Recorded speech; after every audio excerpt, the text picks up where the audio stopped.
You can tell who are the ego-driven ones and who are not.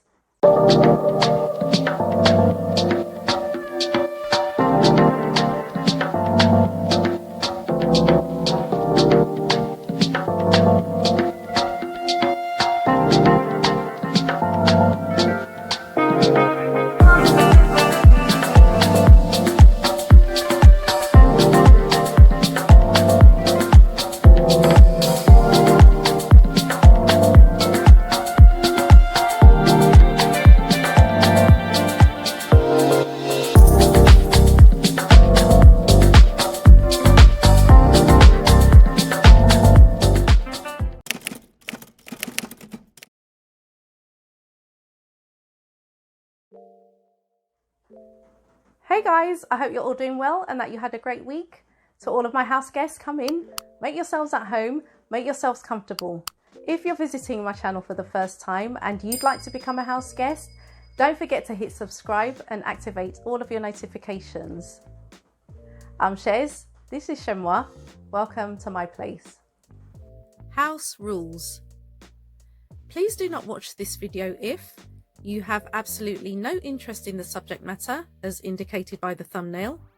You struggle to simply accept other people's opinions when they don't necessarily align with yours. You're a professional point misser. You are not able to engage respectfully. Remember that there are countless other channels that cater specifically to your needs and preferences. Therefore, please feel free to exit this video and engage with their content instead. Today's Thursday, the 26th of October, 2023. So after my morning routine, I was checking something online, totally unrelated, but I happened to come across this.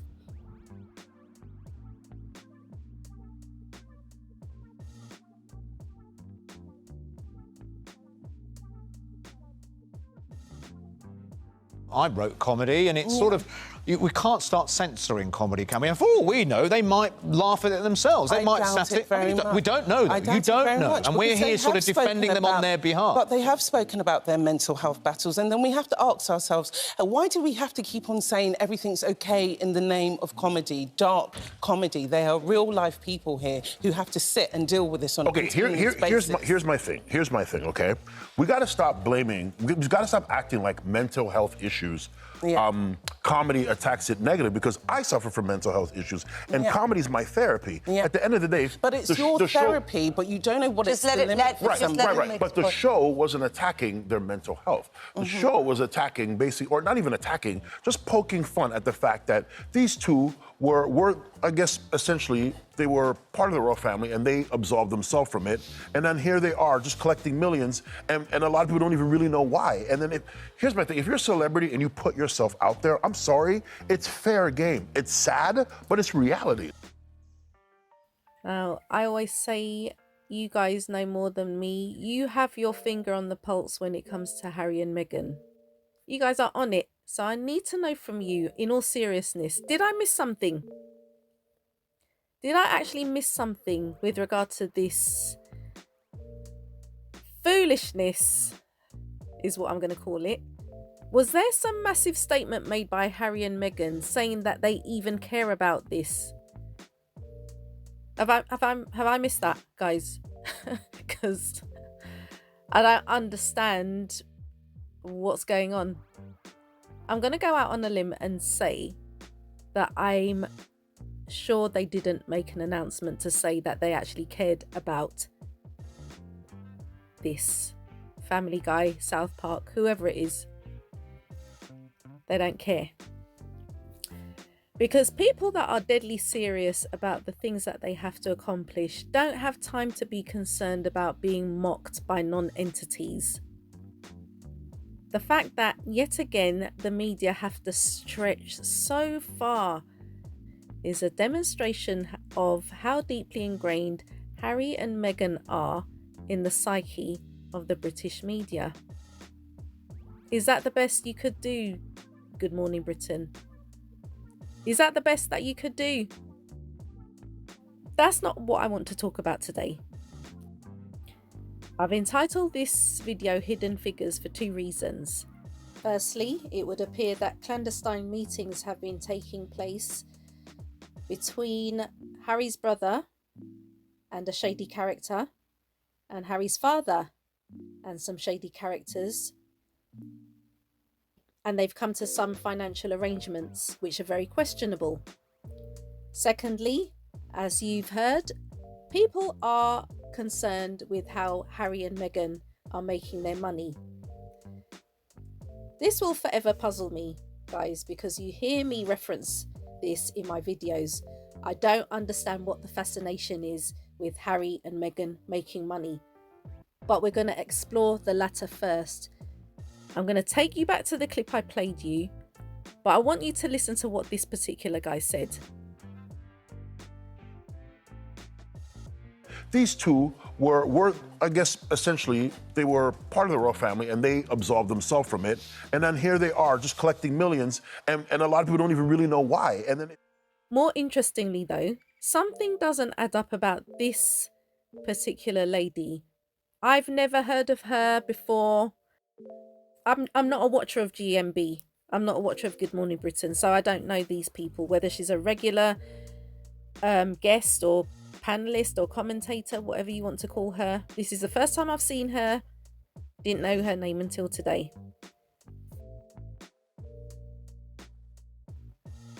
This is her just a few short months ago, appearing on GB News, the same GB News where Dan Wootton used to work. Remember the name Dan Wootton because I'm going to come back to him later.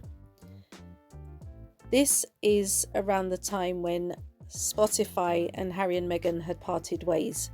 Just listen to what she says.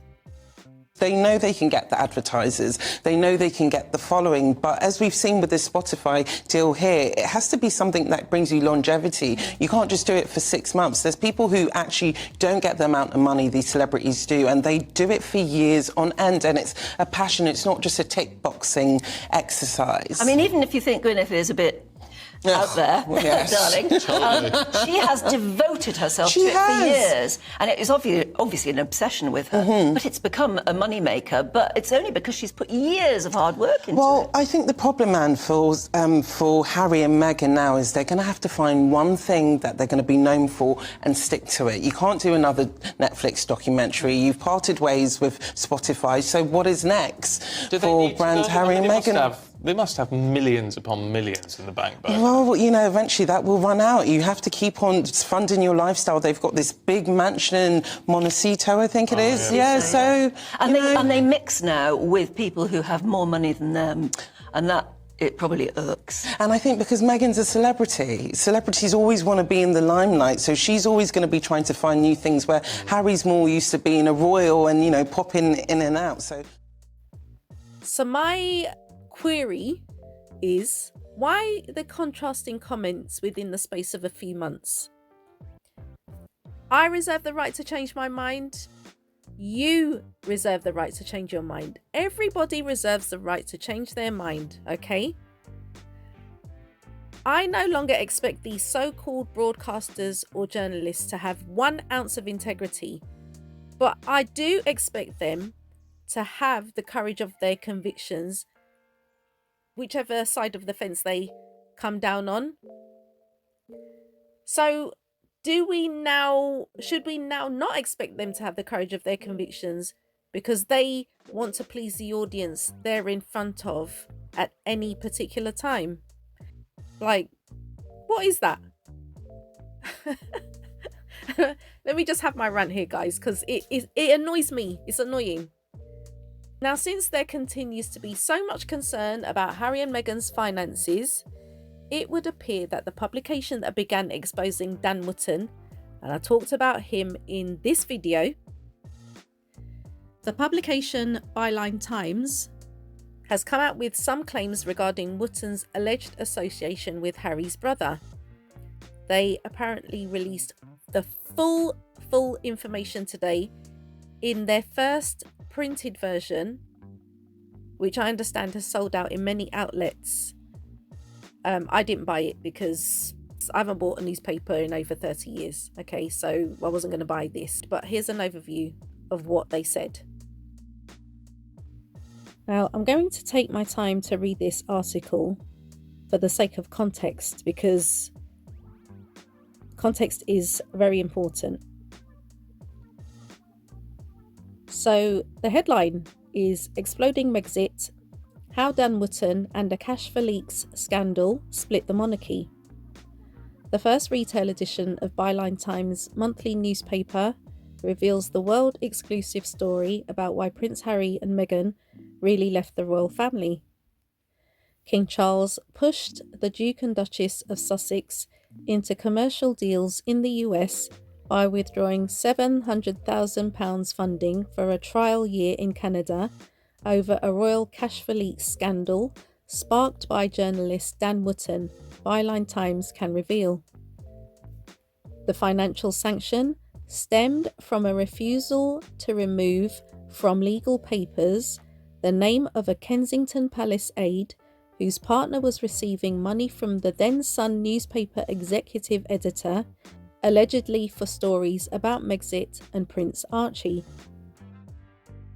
It resulted in the collapse of the Sandringham Agreement, struck under the late Queen in January 2020, to give Prince Harry and Meghan Markle an opportunity to escape the royal press rota in the UK and continue in public service from North America. Now, as part of a 3-year investigation into the conduct of Wootton, which has already unmasked him as a serial catfish and sparked a Metropolitan Police probe, Byline Times is publishing a 3-part special into his dealings with the royal household. The full stories are available to read in the first retail edition of Byline Times, available in shops on Thursday, or online by subscription. They reveal how Prince Harry and Meghan were forced out of the Sandringham Agreement to continue in public service from Canada when his father pulled the plug on funding. It followed news that a partner of a key aide to Prince William received £4,000 from the Sun, allegedly for stories about the Duke and Duchess of Sussex when Wootton was executive editor. The payments came to light in anonymous whistleblower emails claiming to be from admin workers within the Murdoch newspaper publishing empire. They told how the payments had provoked panic at the Sun and claimed senior executives quietly brushed the matter under the carpet. The payments allegedly related to stories about Archie's nannying and godparent arrangements, and Wootton's January 2020 breaking story about so-called Megxit. The Metropolitan Police looked into the alleged leaking, but could not go to a judge for a warrant to search royal staff property without knowing the identity of the whistleblowers. 2 internal royal investigations followed, one involving Simon Case, who is today the embattled head of the civil service, facing questions over the government's response to the pandemic. The palace investigations cleared the aide after he denied being the source of the Archie and Megxit information and told Case that neither he nor his partner were friends with Wootton, although he admitted to knowing the journalist. Byline Times has uncovered new photographic evidence of Wootton, the aide, and the aide's partner at a lavish private birthday party Wootton threw for his close friends in a £1,675 a night hotel suite. Prince Harry sent formal letters before action detailing the claims about Wootton and the palace to News UK. Sir Clive Alderton, today King Charles and Queen Camilla's right-hand man, and the former Lord Chamberlain Lord Peel put pressure on Harry to alter the legal papers. When the aide's name was not removed from the legal letters, the Sussexes were cut adrift financially and left unable to protect themselves, despite having a security threat level equal to the monarch. The royal household had thought the threat of exposure would force Harry and Meghan to return to the UK, where their profile could be controlled, preventing them from eclipsing the future king. But it drove a wedge through the royal family and set in train events leading to Prince Harry's book Spare, a string of high-profile commercial media deals, and ongoing bad blood in the British monarchy. The full stories include exclusive insider accounts collected by Byline Times of events leading up to and following the Cash for Leaks affair, and Wootton's involvement in articles containing sensitive private information about the royal family. Excerpts from the original emails containing detailed allegations of the Wootton payments are also revealed, as well as the involvement of the aide Christian Jones, who went on to hold one of the most prominent positions in the royal household. Byline Times also reveals an exclusive photograph that raises legitimate questions as to the thoroughness of Simon Case's investigation into the matter shortly before Boris Johnson brought him into his government to help him oversee the national response to the coronavirus crisis. Now it makes complete sense as to why Harry and Meghan stated their need to be financially independent, and why Harry said in the Oprah interview that he'd been cut off financially by his father.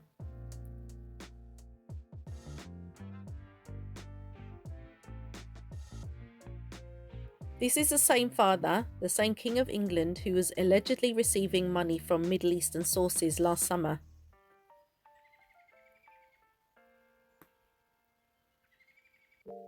And this is the same King of England who's been receiving substantial sums of money from Australian billionaire Anthony Pratt. Now, they would have you believe, obviously for damage control, that they've told him not to send, money as frequently as that, or whatever they've told him. They're trying to do damage limitation, and they're trying to say that, all this money that Charles has been receiving has been diverted to charitable causes like the Prince's Trust, what have you. Okay. I guarantee you that if there were a whiff of any financial impropriety with Harry and Meghan, they would be totally annihilated by the press. And if you don't think the media have tried their absolute utmost to find something dirty, you should now understand the reason why, in my humble opinion, they continue to bring up Harry and Meghan's financial status, because that's all they can do. In a video I did ages ago, I took you guys down to London, I took you to Whole Foods, and I also took you to Kensington Palace. And I showed you a section of the palace which is in a state of disrepair. The same applies to Buckingham Palace. I didn't take you there, but I know someone who works there. And yeah, that's all I'm going to say on that. Buckingham Palace is not a habitable state. No one wants to stay there. It's like the majority of these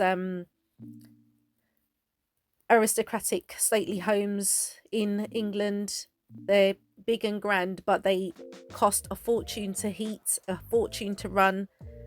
The owners of those stately homes have to find money to fund the repairs.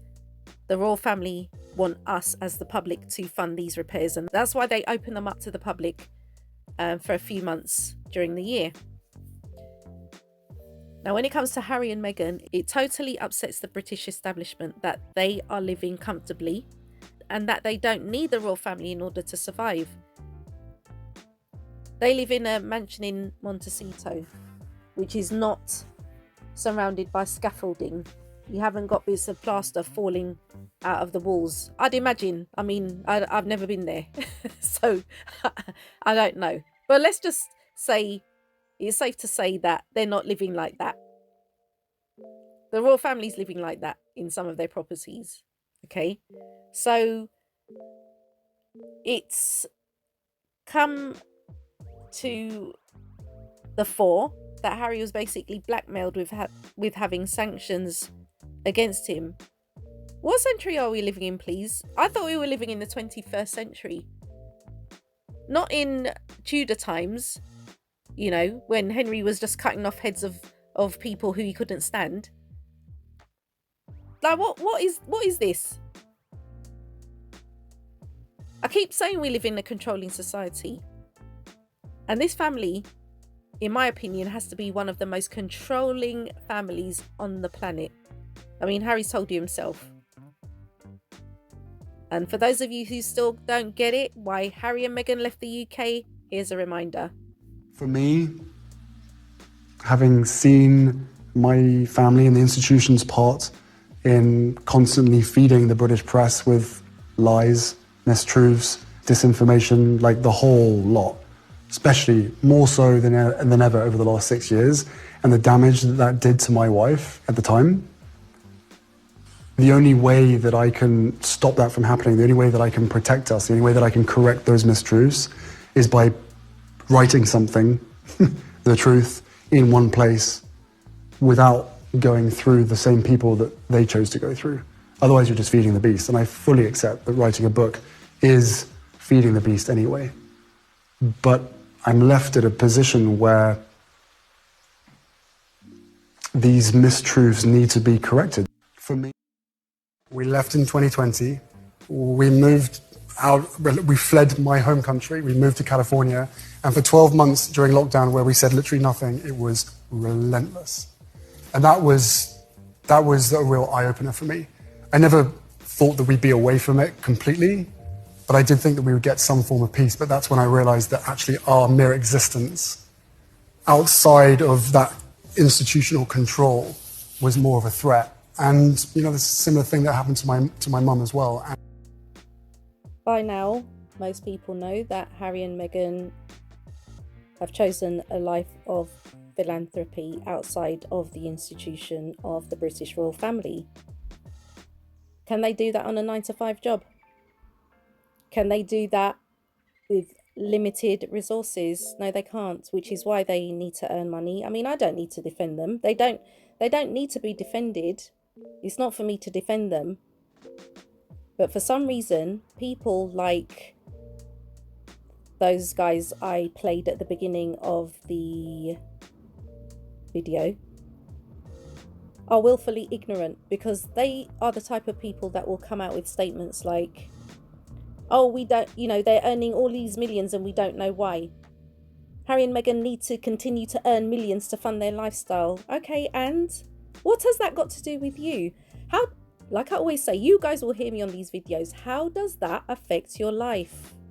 Why are you so concerned? You don't live in their house. You're not part of their life. So I don't understand why it concerns you so much. They say it with a sense of foreboding. It's like, oh, Harry and Meghan need to be careful because if they can't earn millions, they can't live a life of luxury. Is that the sole purpose of their existence? I think they're a bit deeper than that. Hence why they started the Archwell Foundation, which, correct me if I'm wrong guys, is a private foundation set up in honour of their firstborn son, Archie. Although I've worked in financial services for over 20 years, I will never claim to be an expert because there's always something new to learn. I do know, however, that with private foundations, which are set up to fund other charitable endeavours, a certain percentage of the foundation's assets have to be given in the form of grants, etc. I always knew that. But in order to satisfy my curiosity and just to confirm that, I went onto a site called cof.org, which is Council of Foundations. I believe it's a US site. And I'll just read a small section. Private foundations are generally financially supported by one or a small handful of sources, an individual, a family, or a corporation. There are a few different kinds of private foundations: independent, family, and corporate. These categories are not legally defined. Rather, they are commonly used in the field of philanthropy to distinguish the different kinds of private foundations. Private foundations must pay out at least 5% of their assets each year in the form of grants and operating charitable activities. So for those who continue to begrudge Harry and Meghan earning money. Please grow up. Because you're just showing your ignorance. It just doesn't make sense to me. It just is, it's beyond me. The hypocrisy is astounding.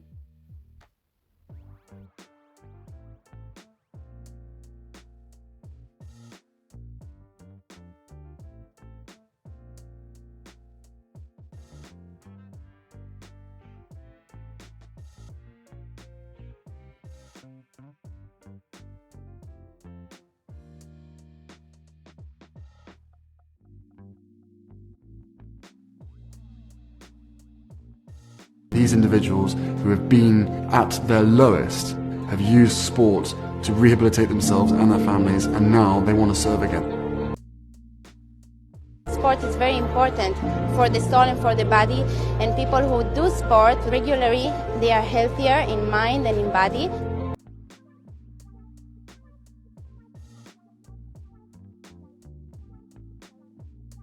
The beauty of esports and getting together online is that you can continue those connections that you make in person at the Invictus Games. You don't need to have a sit-down session that's going to say, how are you feeling, how is your mental health? You have a game, you have a casual conversation with someone, and then details come to light and the feelings come to light, and it just makes it a little bit easier to have those conversations that are so important for mental health. Esports is a medicine. Throughout the years, I've realized that PTSD that I suffer from, some people say, it's a way to calm. Sometimes there's a lot going on inside my brain, and it's great to have a distraction. It's a healthy distraction. You can be more concentrated, not in your problems in real life, that much in the game. I believe that this can change everything. Well, it's given me like a solid foundation of friends and a support system. It's also something that's just helped me like with my overall like mental well-being and stuff, giving me a good community of supporting friends. If I'm injured and I can't go to the gym, video games and esports are like a huge thing that help me recover and feel better and stay like positive overall. It's stimulating, it's engaging, and it's a good community, and I think it should be a part of the games. You don't see behind the screens necessarily, but you can have a wheelchair user, you can have somebody who's missing a limb, you can have somebody with a traumatic brain injury. They all come together, they build community. When we build these devices, everyone can engage, and that's what we want to do, is remove the barriers and open it up to everybody. I live in Baghdad and I'm away from my family. I have my partner who lives in South Wales and my kids live on the outskirts of London, and we connect playing Fortnite at least 3 times a week, and that keeps us connected for the time that I'm in Baghdad. We can connect as a family, which is really important to me. It was marvelous. In the first place, I never think I could use my 2 fingers, but when the game progresses, I discovered that I can use my 2 fingers to maneuver. I feel excited, I feel motivated, I feel lifted. Now I've discovered that there's ability in disability, you know. I discovered that I can still use my 2 fingers despite the non-functionality. 인빅투스 게임에 출전하면서 가족들과 자녀들과 함께 할 수 있는 게 제일 좋은 거고, 그리고 게임 안에서는 장애와 비장애의 차이가 없기 때문에 함께 장애 구분 없이 게임을 즐길 수 있기 때문에 꼭 필요한 그런 종목이라고 생각합니다. The future of the opportunity is about that consistent engagement of not just these veterans, ex-military and their families, but again, the broader community. We're able to demonstrate through these athletes this week the power of recovery, the power of adaptive sports, how you can really do anything. And that's what we want to continue, is that disability inclusion, not just here, but forever. For those people at home, I feel they should go for what they want without limitation. You know, don't let your heart tell you you can't do it. You can do it, yeah. You can do it no matter what. Just keep pushing and keep pushing and keep pushing. Never look back and never say never. You can do it no matter the disability. Instead of courage, confidence, and respect, you know. Without respect, without courage, without confidence, you can never achieve your dream. Now I'm a civilian, so I don't get the opportunity to go out and compete with my comrades or have a challenge faced with me. Nobody's coming to me with a challenge. I could hit a button, turn on a challenge, become a little stronger in my mind, or take away a darkness by turning on a different light and actually bringing some joy.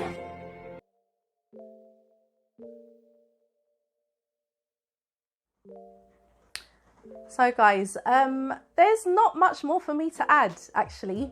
That was quite a lot, but I found it really, really interesting as I was reading through the different things I came across, and I'm just more and more convinced that you can tell who are the ego-driven ones and who are not. Because in my experience, those that are ego-driven never ever get what they really want, because they're always trying to control things. And if you believe in spiritual principles, you know what I'm talking about. The more you try to control something, the more it eludes your grasp. And that's what these guys are finding, members of the royal family. The fact that they're so worried about Harry and Meghan eclipsing the king, what kind of nonsense is that? As a mature gentleman, this is where it proves that wisdom does not come with age. Because as a mature gentleman, one would assume that you would know how to deal with matters in a mature way, but clearly not. Because all he's concerned about is his reputation. I mean, his reputation was tarnished well before he became king. So what are you trying to protect? It makes no sense to me. And this is why I will always wish Harry and Meghan the best. Because despite what you are being brainwashed every day, practically, these guys are actually making a difference. And that's why I wanted to leave, that's why I wanted to conclude on a positive note with that clip. Because really, that's what they're all about. Why are they going to go to all of this trouble to just leave the royal family and not do anything? They told you what they were going to do. Because service is universal. How many more times do people have to hear this? Anyway, guys, as I wrap up this video, if your thoughts were provoked in any way, don't forget to give this video a thumbs up. And if you haven't yet become a house guest, don't forget to hit subscribe and activate all of your notifications. I want to take this opportunity to thank you guys so much for watching. Enjoy the rest of your day, and you shall catch me in the next video.